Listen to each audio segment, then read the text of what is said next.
Vegas. Whoever doesn't believe that life is funny, Danny thinks, doesn't get the joke. He can easily remember when he had $20 in his jeans pocket and he thought he was rich. Now the clip he keeps in one of his tailor-made suits usually has 1,000 or more in it as walking around money. Danny can recall when it was a big deal when he and Terry could afford to go out for Chinese on a Friday night. Now he dines at Michelin-starred restaurants more than he wants to, which partially accounts for the shelf developing at his waistline. When asked if he's watching his weight, he usually answers that yes, he's watching it slide over his belt, the bonus 10 pounds he's gained from living a mostly sedentary life at a desk. His mother has tried to get him into tennis, but he feels stupid chasing a ball around just to whack it and have it come right back at him, and he doesn't play golf because for one thing it's as boring as shit, and for another he associates the game with doctors, lawyers, and stockbrokers, and he's not any of those. The old Danny used to sneer at those types, look down at those effete businessmen from beneath. He'd jam his toque down over his shaggy hair, climb into his old peacoat, grab his brown bag lunch with pride and a chip on his shoulder, and go to work on the Providence docks, a Springsteen kind of guy. Now he listens to Darkness on a Pioneer stereo system that ran him $1.50. But he still prefers a cheeseburger to Kobe beef, good fish and chips, impossible to get in Vegas at any price, to Chilean sea bass. And on the rare occasion when he has to fly anywhere, he goes commercial instead of taking the corporate jet. He does, however, fly first class. His reluctance to use the company's Learjet pisses his son off no end. Danny gets it. What 10-year-old doesn't want to fly in a private jet?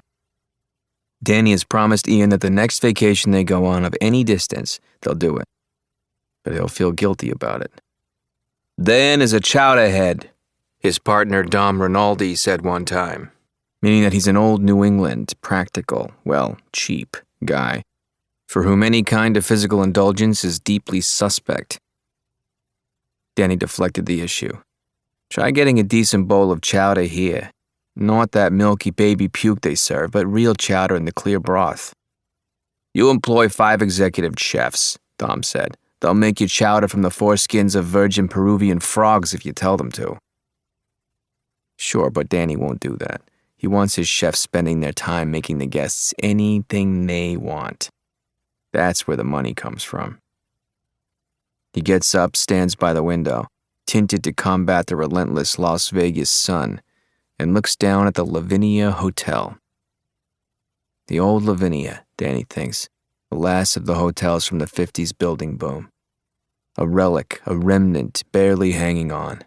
Its long-gone heyday was the era of the Rat Pack, wise guys and showgirls, counting room skim and dirty money.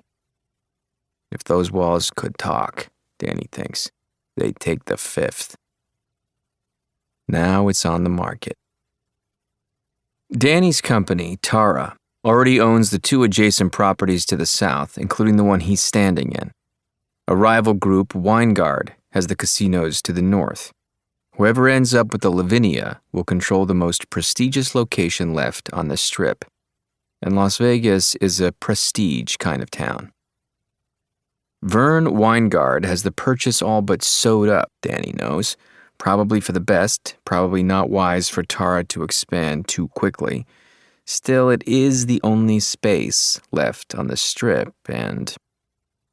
He buzzes Gloria in the outer office. I'm going to the gym. Do you need directions? Funny. Do you remember that you have a lunch with Mr. Weingard and Mr. Levine? I do now, Danny says, although he wishes he didn't. What time? 12:30, Gloria says. At the club.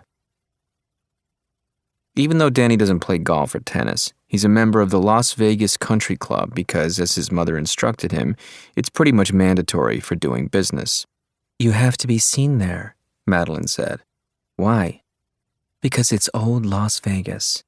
I'm not old Las Vegas, Danny said. But I am, she said, and like it or not, to do business in this town, you have to do it with old Las Vegas. Danny joined the club. And the bouncy castle will be delivered by 3, Gloria says. The bouncy castle. For Ian's birthday party? Gloria says. You do remember...